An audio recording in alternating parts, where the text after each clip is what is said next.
Praise the Lord. എല്ലാ പ്രിയപ്പെട്ടവരെയും, എന്നെ ശ്രദ്ധിക്കുന്ന കാണുന്ന എല്ലാ പ്രിയപ്പെട്ടവരെയും ഇഗ്നൈറ്റ് ഹോം മിനിസ്ട്രിയുടെ പേരിൽ കർത്താവായ യേശു ക്രിസ്തുവിൻ നാമത്തിൽ ഞാൻ സ്നേഹവന്ദനം ചൊല്ലുന്നു. മനോഹരമായൊരു പൽക്കാലം നമുക്ക് അല്പസമയം കർത്താവിൻ്റെ സന്നിധിയിൽ ഒരുമിച്ചായിരിക്കാൻ കർത്താവ് ഒരുക്കി തന്ന ഈ നല്ല സമയത്തിനായിട്ട് നമുക്ക് ഒരുമിച്ച് കർത്താവിന് സ്തോത്രം ചെയ്യാം. പ്രാരംഭമായി ഒന്ന് പ്രാർത്ഥിച്ച് ആരംഭിക്കാം. പരിശുദ്ധനായ ഞങ്ങളുടെ ദൈവമേ, ഞങ്ങളുടെ സ്വർഗീയ പിതാവേ, അനുഗ്രഹിക്കപ്പെട്ട നല്ല പകലിനായി സ്തോത്രം. അവിടുത്തെ പാദപീഠത്തിൽ ഞങ്ങൾ ഒരുമിച്ച് കർത്താവിൻ്റെ മാറ്റമില്ലാത്ത തിരുവചനം ധ്യാനിപ്പാൻ ആഗ്രഹിച്ച് കടന്നു വന്നിരിക്കുന്നു. കർത്താവെ, അടിയങ്ങളോട് സംസാരിക്കണം, അടിയങ്ങളെ രൂപാന്തരപ്പെടുത്തണം, അടിയങ്ങളെ സൗഖ്യമാക്കണം, അടിയങ്ങളെ ബലപ്പെടുത്തണം. പ്രാർത്ഥന കേട്ടിരിക്കാൻ സ്തോത്രം. അടിയനെ താഴ്ത്തി സമർപ്പിക്കുന്നു. അടിയൻ്റെ വായിൽ നിന്ന് വീഴുന്ന വാക്കുകളും ഹൃദയത്തിലെ ധ്യാനവും എൻ്റെ പാറയും എൻ്റെ വീണ്ടെടുപ്പുകാരനുമായുള്ളവയെ തിരുസേനയിൽ ഏറ്റവും പ്രസാദകരമായിരിക്കാൻ സഹായിക്കണം. യേശു ക്രിസ്തുവിൻ നാമത്തിൽ തന്നെ ആമേൻ. ഒരിക്കൽ കൂടെ എല്ലാ പ്രിയപ്പെട്ടവരെയും വീണ്ടും വരുന്നവനായ കർത്താവായ യേശു ക്രിസ്തുവിൻ്റെ നാമത്തിൽ ഞാൻ സ്നേഹവന്ദനം ചൊല്ലുന്നു. ഈ പകൽക്കാലം നമ്മുടെ അല്പസമയത്തെ ചിന്തയ്ക്കായിട്ട് യോഹന്നാന്റെ സുവിശേഷം 5-ാം അധ്യായം അതിൻ്റെ 6-ാമത്തെ വാക്യത്തിൻ്റെ അവസാന ഭാഗം ഞാൻ വായിക്കാം.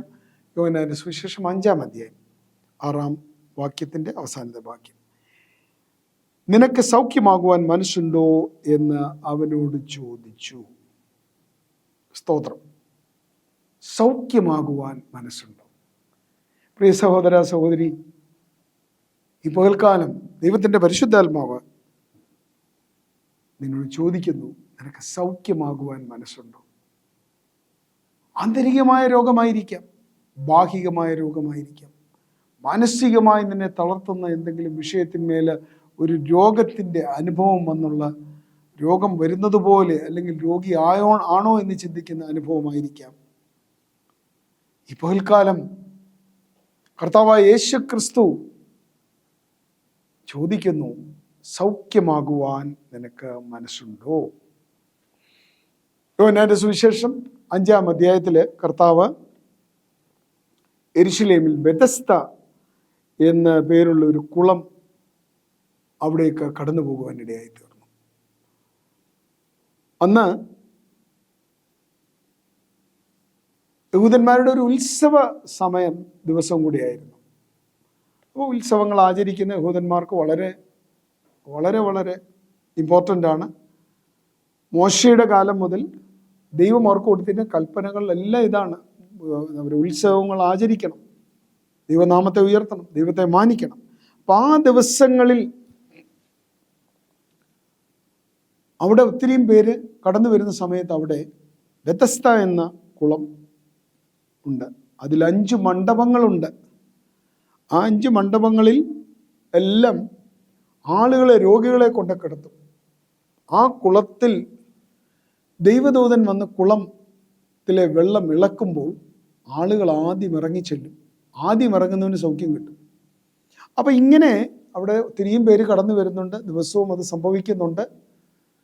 പലർക്കും അത് കഴിയാതെ പോകുന്നു. കാരണം ആദ്യം ഇറങ്ങുന്നവരെ സൗഖ്യമാകത്തുള്ളൂ. ഒരു കാര്യം നാം മനസ്സിലാക്കണം, നമുക്കൊരവസരം ലഭിക്കുമ്പോൾ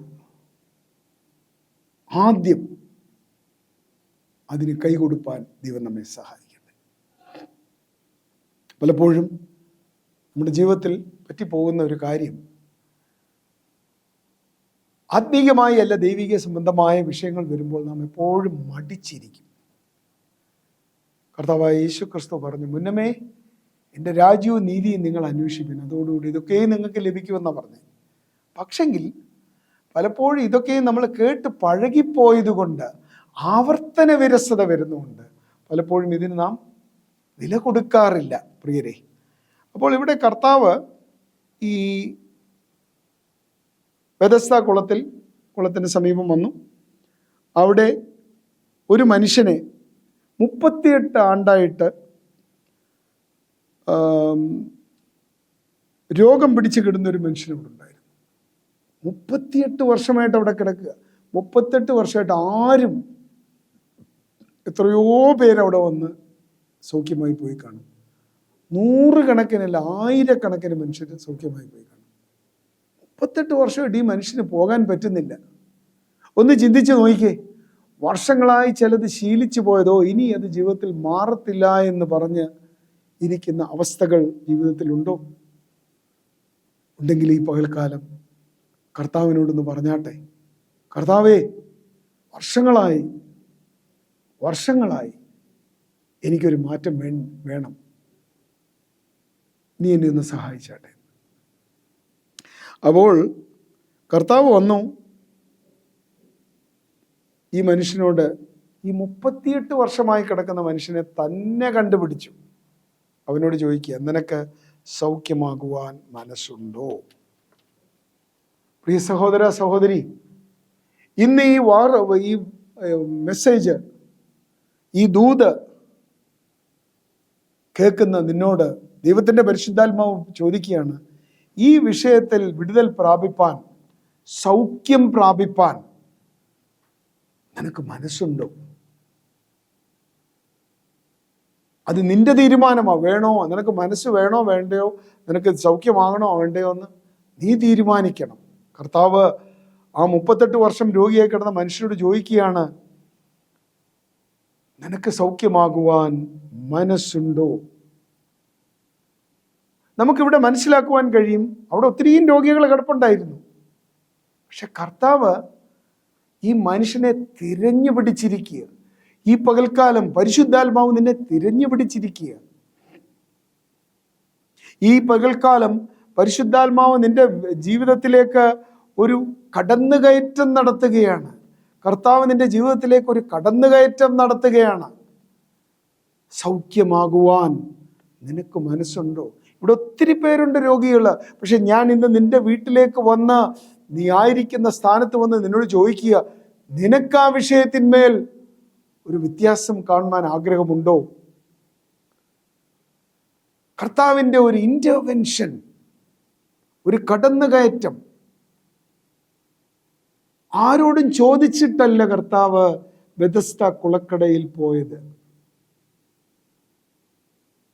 ആരോടും ചോദിച്ചിട്ടല്ല ഈ പകൽക്കാലം ഇങ്ങനൊരു ചോദ്യം പ്രിയ സഹോദര സഹോദരി നിന്നോട് ചോദിക്കുന്നത്. ആരോടും ചോദിച്ചിട്ടല്ല ഈ പകൽക്കാലം കർത്താവ് നിന്നോട് ഇന്ന് സംസാരിക്കുന്നത്. ആരുടെയും പെർമിഷൻ എടുത്തിട്ടല്ല ബെഥസ്ദ കുളക്കടവിൽ കർത്താവ് കടന്നു നേരെ ചെന്നവനോട് ചോദിക്കുക.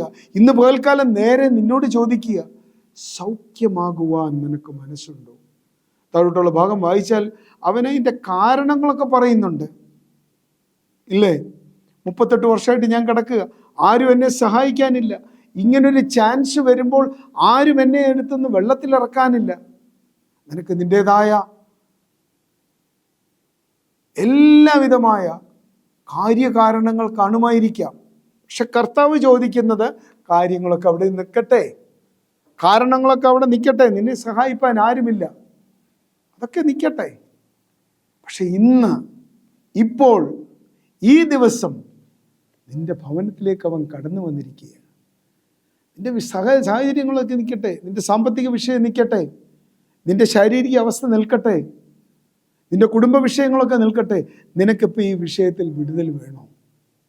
നീയാ തീരുമാനിക്കണ്ടേ. രോഗി അവനോട്, യജമാനെ, വെള്ളം കലങ്ങുമ്പോൾ എന്നെ കുളത്തിലാക്കുവാൻ എനിക്ക് ആരുമില്ല. ഇത് തന്നെയല്ലേ പ്രിയ സഹോദരനും സഹോദരിയും ഇന്ന് ദൈവത്തോട്, കർത്താവേ, എന്നെ സഹായിപ്പാൻ ആരുമില്ല, ഈ സഹായത്തിന്, ഈ വിഷയത്തിന്മേൽ എനിക്കൊരു റെക്കമെൻഡേഷൻ പറയാൻ ആരുമില്ല, എൻ്റെ പേരൊന്ന് എൻഡോഴ്സ് ചെയ്യുവാൻ ആരുമില്ല. കർത്താവ് പറയുന്നു, നിന്നെ എൻഡോഴ്സ് ചെയ്യാൻ ഞാനിന്ന് വന്നിരിക്കുകയാണ്. 38 വർഷമായി ഈ കുളക്കടവിൽ കിടന്ന് നരകയാതന അനുഭവിക്കുക, അല്ലെങ്കിൽ നിരാശപ്പെട്ട് ഇനി ഇത് മതി, ഇങ്ങനെ ഈ നിരാശയോടെ ജീവിക്കാം എന്ന് ചിന്തിച്ച അവസ്ഥയിൽ അവൻ പറയുകയാണ്, എന്നെ കുളത്തിലാക്കുവാൻ എനിക്ക് ആരുമില്ല, ഞാൻ തന്നെ ചെല്ലുമ്പോൾ മറ്റൊരുത്തൻ എനിക്ക് മുമ്പായി ഇറങ്ങുന്നു, ഞാൻ എന്ത് ചെയ്യാനാ? സ്തോത്രം. ഒന്ന് കരങ്ങൾ ഉയർത്തി ആയിരിക്കുന്ന സ്ഥാനത്തൊന്ന് കർത്താവിന് സ്തോത്രം ചെയ്താട്ടെ. അതിന് കാര്യമില്ല. നിനക്ക് മുമ്പായി നിന്റെ ആപ്ലിക്കേഷന് മുമ്പായിട്ട് വേറൊരുത്തിന് ആപ്ലിക്കേഷൻ കൊടുത്ത് ആ സ്ഥാനം ഏറ്റെടുക്കുന്നു, അല്ലെങ്കിൽ ആ പദവി ഏറ്റെടുക്കുന്നു, അല്ലെങ്കിൽ ആ നന്മ അവൻ പ്രാപിച്ചുകൊണ്ട് പോകുന്നു. അതെനിക്ക് അവകാശപ്പെട്ടതായിരുന്നു, അല്ലെങ്കിൽ എനിക്കും കൂടെ അവകാശപ്പെട്ടതായിരുന്നു. ദൈവത്തിന് മഹത്വം, ദൈവത്തിന് മഹത്വം. കർത്താവ് ഒന്നും പറഞ്ഞില്ല, വേറെ ഒന്നും പറഞ്ഞില്ല. ശരി, ഞാൻ നിന്നെ സൗഖ്യമാക്കാമെന്നും പറഞ്ഞില്ല. കർത്താവ് 8-ാമത്തെ വാക്യത്തിൽ പറയുന്നു, യേശു അവനോട് എഴുന്നേറ്റ് നിന്റെ കിടക്കയെടുത്ത് നടക്ക എന്ന് പറഞ്ഞു. ഉടനെ 9-ാം വാക്യം, ആ മനുഷ്യൻ സൗഖ്യമായി കിടക്കയെഴുതണം. ഒന്നും പറഞ്ഞില്ല. നിനക്ക് സൗഖ്യമാകാൻ മനസ്സുണ്ടോ? അവൻ റീസൺ പറഞ്ഞു. കർത്താവ് നിന്നോട് റീസൺ ചോദിച്ചില്ല. പ്രിയ സഹോദര, സഹോദരി, പ്രിയ അപ്പച്ച, പ്രിയ അമ്മച്ചി, എൻ്റെ ഇളയ സഹോദരികളെ, കുഞ്ഞുങ്ങളെ, നിങ്ങളോട് ചോദിച്ചില്ല. റീസൺ ഒന്നും കർത്താവിന് അറിയണ്ട. ഈ റീസണൊക്കെയും അറിയുന്നവനായ ദൈവം. അപ്പോസ്തലനായ പൗലോസ് ഒരിക്കൽ ഇങ്ങനെ പറഞ്ഞു, എൻ്റെ ദൈവമോ നിന്റെ ബുദ്ധിമുട്ടുകളൊക്കെയും അറിഞ്ഞു. എൻ്റെ ദൈവത്തിന് നിന്റെ ബുദ്ധിമുട്ട് അറിയാമെന്ന. എൻ്റെ ദൈവം ആരാ? എൻ്റെ ദൈവം ആരാ? ഈ പകൽക്കാലം വേദനയോടെ ഇരിക്കുന്ന പ്രിയപ്പെട്ടവരെ, നിങ്ങളോട് ദൈവത്തിൻ്റെ പരിശുദ്ധാത്മാവിന് ഒരു കാര്യം പറയാനുണ്ട്. എൻ്റെ വേദന ഞാൻ അറിയുന്നു. നീ ഒരു കാര്യം ചെയ്യും, നിനക്ക് നടക്കുകയല്ലേ വേണ്ടേ? നിന്റെ കിടക്ക എങ്ങോട്ട് എടുത്തോ. കുറേ നാളായിട്ട് കിടക്കുന്ന മനുഷ്യന് എഴുന്നേറ്റ് നിൽക്കാനൊന്നും ആരുമില്ല. അദ്ദേഹം തന്നെ പറയുന്നുണ്ട്, ഞാൻ ഞരങ്ങി അവിടെ ചെല്ലുമ്പോഴേക്കും കാര്യം കഴിഞ്ഞു. ആപ്ലിക്കേഷൻ ഫില്ലപ്പ് ചെയ്തു, എല്ലാം അത് ക്ലോസ് ചെയ്തു, കൗണ്ടർ ക്ലോസ് ചെയ്തു. കൗണ്ടർ ക്ലോസ് ചെയ്യുന്നതിൻ്റെ വിഷയമല്ലേ? നീ കൗണ്ടറിൽ പോകണ്ട, നീ കൗണ്ടറിലോട്ട് പോകണ്ട. നീ ഒന്ന് എഴുന്നേറ്റ് നിനക്ക് പോകേണ്ടടുത്തേക്ക് നീ അങ്ങ് പോ. നീ ആഗ്രഹിക്കുന്ന സ്ഥലത്തോട്ട് പൊക്കോ. നിനക്ക് വേണ്ടി ഒരുക്കുന്ന ഒരു ദൈവം, അവൻ നമുക്ക് വേണ്ടി കരുതുന്നതാകയാൽ സകല ഭാരവും നമ്മുടെ കർത്താവിൻ്റെ മേലിട്ടുകൊണ്ട് അവൻ പറയുന്ന ഒന്ന് അനുസരിപ്പാൻ ഈ ദിവസങ്ങൾ നമുക്ക് കഴിയുമോ? അവൻ പറയുന്ന ഒന്ന് അനുസരിപ്പാൻ ഈ ദിവസങ്ങൾ നമുക്ക് കഴിയുമോ? കഴിയുമെങ്കിൽ നീ ഒരു അനുഗ്രഹമായി മാറും. അന്ന് വേറൊരു കാര്യം കൂടെ ഉണ്ടായിരുന്നു. അന്ന് യഹൂദന്മാരുടെ ആരാധനാ ദിവസമായിരുന്നു, ശബത്ത് ദിവസമായിരുന്നു, ശബത്ത് ആചരിക്കുന്ന ദിവസമായിരുന്നു. അന്നൊന്നും ചെയ്യാൻ പാടില്ല. ദൈവത്തിന് മഹത്വം. പക്ഷെങ്കിൽ സൗഖ്യമായവൻ നേതൃത്വത്തിൻ്റെ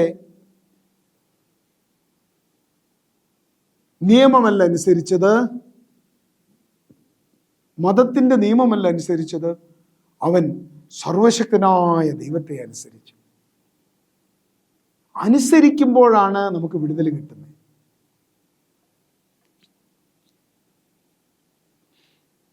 അനുസരിക്കുമ്പോഴാണ് നമുക്ക് വിടുതൽ കിട്ടുന്നത്. അവൻ എന്ത് ചെയ്തത്? കർത്താവ് എന്ത് പറഞ്ഞു അതുപോലെ അങ്ങ് ചെയ്തു. അവൻ എഴുന്നേറ്റു. അതുവരെ എഴുന്നേക്കാൻ പറ്റാത്തവൻ എഴുന്നേറ്റ് നിന്റെ കിടക്ക എടുത്ത് നടക്കും. അവൻ എഴുന്നേക്കാൻ തുടങ്ങിയപ്പോൾ അവൻ എഴുന്നേറ്റു. അത് കഴിഞ്ഞ് അവൻ കിടക്കയൊന്ന് മടക്കാൻ നോക്കിയിട്ട് മടക്കി അവൻ എടുത്തു. അവൻ നടക്കാനാ പറഞ്ഞു, അവൻ നടന്നങ്ങ് പോയി.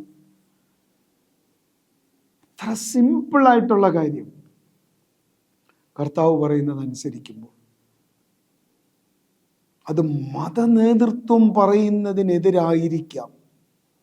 പക്ഷെങ്കിൽ സർവശക്തനായ ദൈവം, സകലത്തെയും ഉളവാക്കിയവനായ കർത്താവ് ഇന്ന് നിന്നോട് പറയുക, പ്രിയ സഹോദരനെ, പ്രിയ സഹോദരി, നിന്റെ ആവശ്യം എന്തെന്ന് ഞാൻ അറിയുന്നു, നിന്റെ അവസ്ഥ എന്തെന്ന് ഞാൻ അറിയുന്നു. അവസ്ഥ ലോകം സൃഷ്ടിച്ച അവസ്ഥയാ, ലോകം പറയുന്ന വ്യവസ്ഥകളാ. ആ വ്യവസ്ഥകളെയൊക്കെ ഒന്ന് മാറ്റിക്കൊണ്ട് ഞാൻ നിന്നോട് പറയുന്നു, നിന്റെ കിടക്ക എടുക്കുക, നീ നടക്കുക. നിനക്ക് നടക്കുകയായിരുന്നില്ല നിന്റെ ആവശ്യം, അല്ലാതെ കുളത്തിൽ ഇറങ്ങിയാലേ നിനക്ക് നടക്കുക, അങ്ങനെയൊന്നും ഇല്ലല്ലോ. അത് വർഷങ്ങളായിട്ട് അവിടെ ആചരിച്ചു പോകുന്ന ഒരു ചട്ടം അല്ലെങ്കിൽ ഒരു ചിട്ട, അതൊരു നിയമം. ആ നിയമത്തിന് എതിരൊന്നും കർത്താവ് പറഞ്ഞില്ല, കർത്താവ് അതിനെ എതിർത്തുമില്ല. പക്ഷെ നിന്റെ അവസ്ഥ എനിക്കറിയാം, അവിടെ പോകാൻ പറ്റാത്ത നിന്റെ അവസ്ഥ അറിയാം, നിന്റെ ശാരീരിക ബലഹീനത അറിയാം, നിന്റെ സാമ്പത്തിക അവസ്ഥ എനിക്കറിയാം. കർത്താവ് പറയുക, അപ്പം നിനക്ക് ആവശ്യം ആ കാര്യം ഒന്ന് സാധിക്കുക, അത്രയല്ലേ വേണ്ടൂ. അതിനായി അവർ പറയുന്ന നിയമമൊന്നും നീ പാലിക്കണ്ട, നീ ഞാൻ പറയുന്നത് കേൾക്കുക. നീ അവിടെ ഒന്നും പോകണ്ട. ഞാൻ നിന്നെ, കർത്താവ് പറയുക, എന്നാൽ ഞാൻ പിന്നെ കൊണ്ട് നിന്നെ അങ്ങ് ഇറക്കാം എന്നൊന്നും പറഞ്ഞില്ല. സകലത്തെയും ഉളവാക്കിയവൻ, സകലത്തെയും സൃഷ്ടിച്ചവന് ഒരു വാക്കിനാൽ എന്ത് വേണമെങ്കിലും ചെയ്യാൻ പറ്റും, അല്ലേ?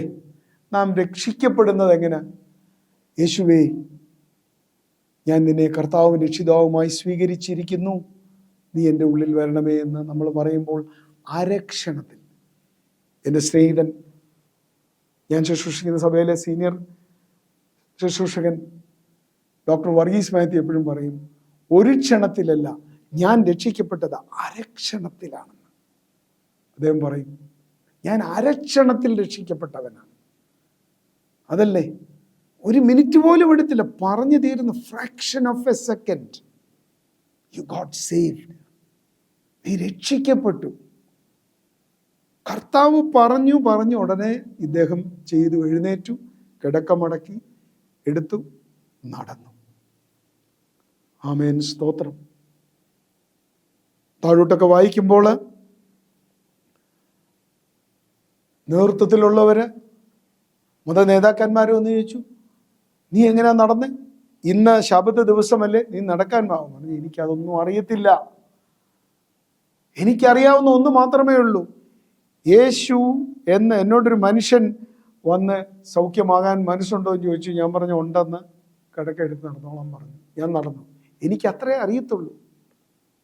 പല ചോദ്യങ്ങൾ ഒരു പക്ഷേ നിന്റെ ബന്ധുക്കൾ, സ്നേഹിതർ, ചാർച്ചക്കാർ, പട്ടണവാസികൾ നിന്നോട് ചോദിച്ചെന്നിരിക്കാം, നീ എന്തിനാ അങ്ങനെ ചെയ്ത്? എൻ്റെ യേശു എന്നോട് പറഞ്ഞു, എൻ്റെ യേശു എന്നോട് പറഞ്ഞു, ഞാനത് ചെയ്തു. ഇപ്പം വേണ്ട, എനിക്ക് നടക്കാം, എനിക്ക് സാധനങ്ങൾ കുനിഞ്ഞെടുക്കാം, എത്ര ഒരുമാതിരി എല്ലാ വെയിറ്റും എനിക്ക് പൊക്കാം, ഞാൻ സ്വതന്ത്രനായി. സ്വാതന്ത്ര്യമില്ലാതെ 38 വർഷം ജീവിച്ചവനാ ഞാൻ. ഇന്നെനിക്ക് പറയാൻ കഴിയും, എനിക്ക് സ്വാതന്ത്ര്യം കിട്ടി, എനിക്ക് എൻ്റെ കാര്യങ്ങൾ എനിക്ക് തന്നെ ചെയ്യാൻ കഴിയും, എനിക്ക് ഒറ്റയ്ക്ക് ഒരിടത്ത് പോകാൻ കഴിയും, എനിക്ക് മറ്റുള്ളവരുമായിട്ട് സംസാരിക്കാൻ കഴിയും, എനിക്ക് മറ്റുള്ളവരുമായിട്ട് ബന്ധപ്പെടാൻ കഴിയുന്നു. ദൈവത്തിൻ്റെ മഹത്വം. കരങ്ങളുയർത്തി ഒന്ന് സ്തോത്രം ചെയ്താട്ടെ. കർത്താവേ, നീ എന്നോട് സംസാരിച്ചതിനായിട്ട് നന്ദി എന്നൊന്ന് പറഞ്ഞാട്ടെ. ഹല്ലേലൂയ. ഈ മനുഷ്യൻ തൻ്റെ ജീവിതത്തിൽ എന്തെങ്കിലും ആ സംഭവം മറന്നുപോകൂ. ദൈവത്തിൻ്റെ ഇടപെടൽ ഒരു പ്രത്യേക സാഹചര്യത്തിൽ ഒരു പക്ഷേ നീ ആയിരിക്കാം. പ്രിയപ്പെട്ടവരെ, നിങ്ങളായിരിക്കുന്ന ഈ പ്രത്യേക സാഹചര്യത്തിൽ ഇടപെടുവാൻ കഴിവുള്ള ഒരേ ഒരുവൻ മാത്രം സ്വർഗത്തിലെ ദൈവം. തൻ്റെ പുത്രനിൽ കൂടെ നമ്മെ സ്നേഹിച്ച ആ വലിയ സ്നേഹം ആ ബെഥസ്ത കുളക്കടയിൽ ഇറങ്ങിച്ചെന്നു. അവനോട് പറയുക, നിനക്ക് സൗഖ്യമാണ്. അവൻ നിന്റെ രോഗം എന്താണെന്ന് ചോദിച്ചില്ല, ഈ പകൽക്കാലം നിന്റെ സാഹചര്യം എന്താണെന്ന് ചോദിക്കുന്നില്ല, നിന്റെ വിഷയം എന്താണെന്ന് ചോദിക്കുന്നില്ല, നിനക്ക് വിടുതൽ വേണമെന്ന് മാത്രമേ ചോദിക്കുന്നുള്ളൂ.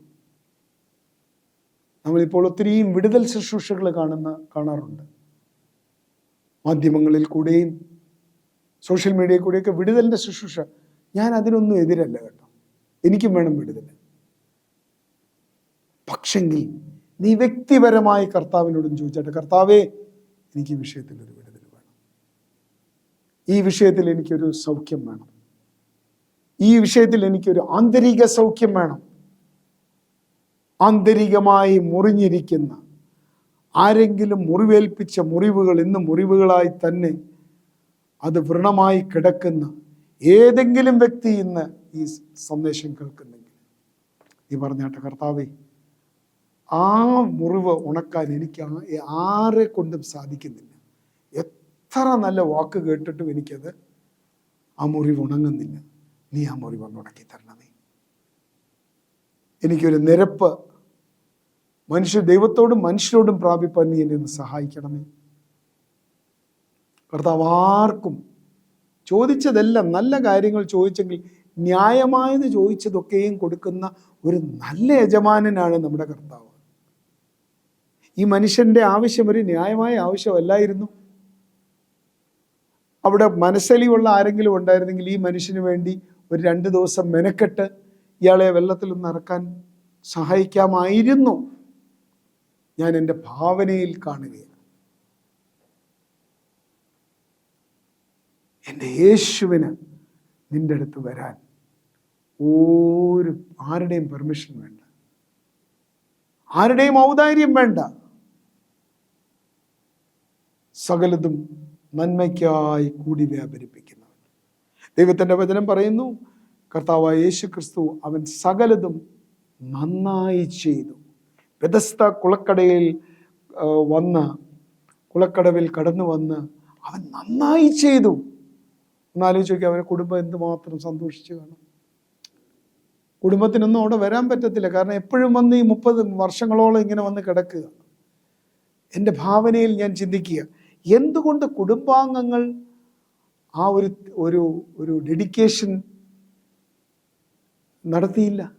ഒരു ഡെഡിക്കേറ്റ് ചെയ്ത മനുഷ്യനെ ഒന്ന് സൗഖ്യമാക്കുവാൻ നിനക്കെട്ടില്ല?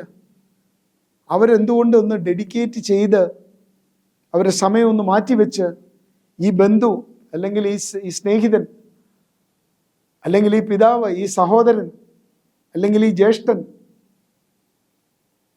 ഇയാളെ ഒന്നും സഹായിച്ചില്ല? ഞാൻ ഭാവമൊക്കെ വായിച്ച സമയത്ത് എൻ്റെ മനസ്സിൽ കൂടെ എന്തുകൊണ്ട് അവരങ്ങനെ ഒരു മനസ്സ് കാണിച്ചില്ല?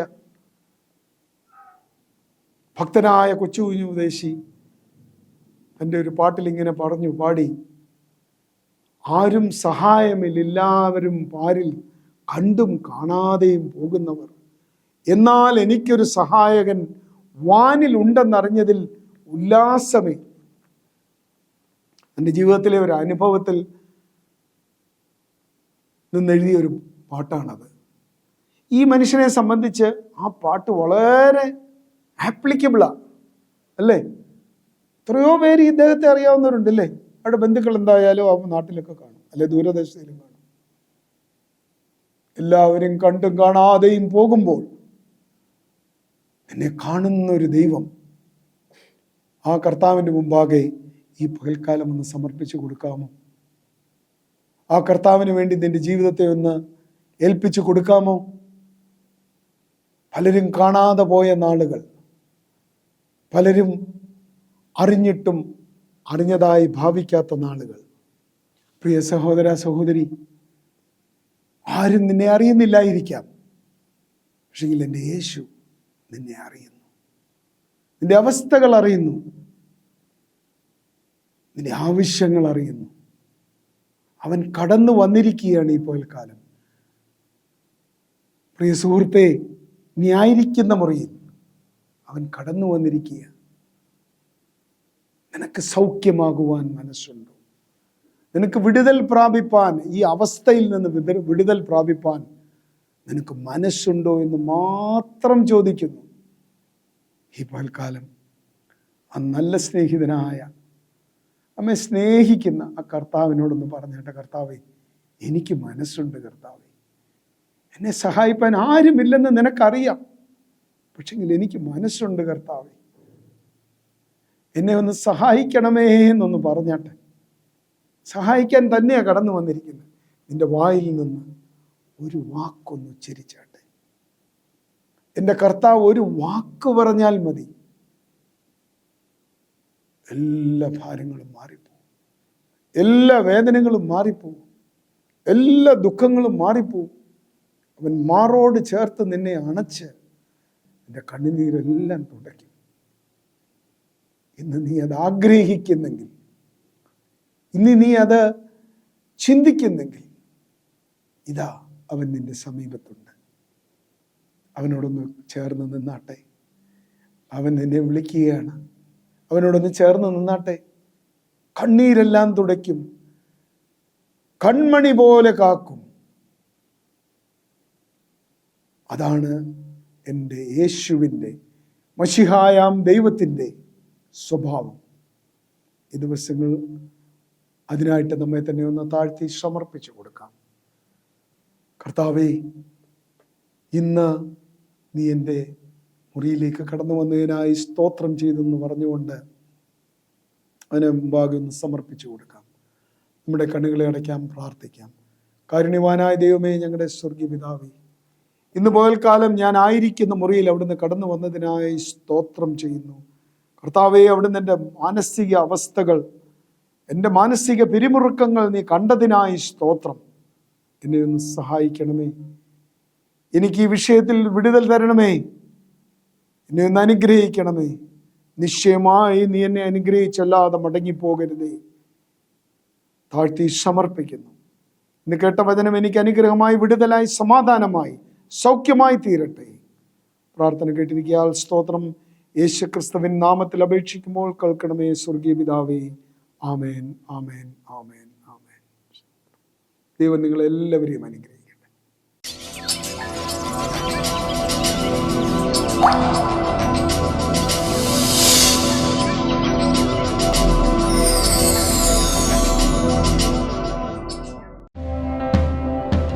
സ്നേഹമായവൻ ഇറങ്ങി നമ്മെ രക്ഷിച്ചു. നമുക്ക് വേണ്ടി അവിടുന്ന് മരിച്ചു, നമ്മോടൊപ്പം നടന്നു. അവൻ നമ്മുടെ രക്ഷകനാണ്. അതൊരു മതമല്ല. ഇന്നും നമ്മെ രക്ഷിക്കുവാൻ അവിടുന്ന് ശക്തനാണ്. ആ നാമമാണ് യേശു ക്രിസ്തു.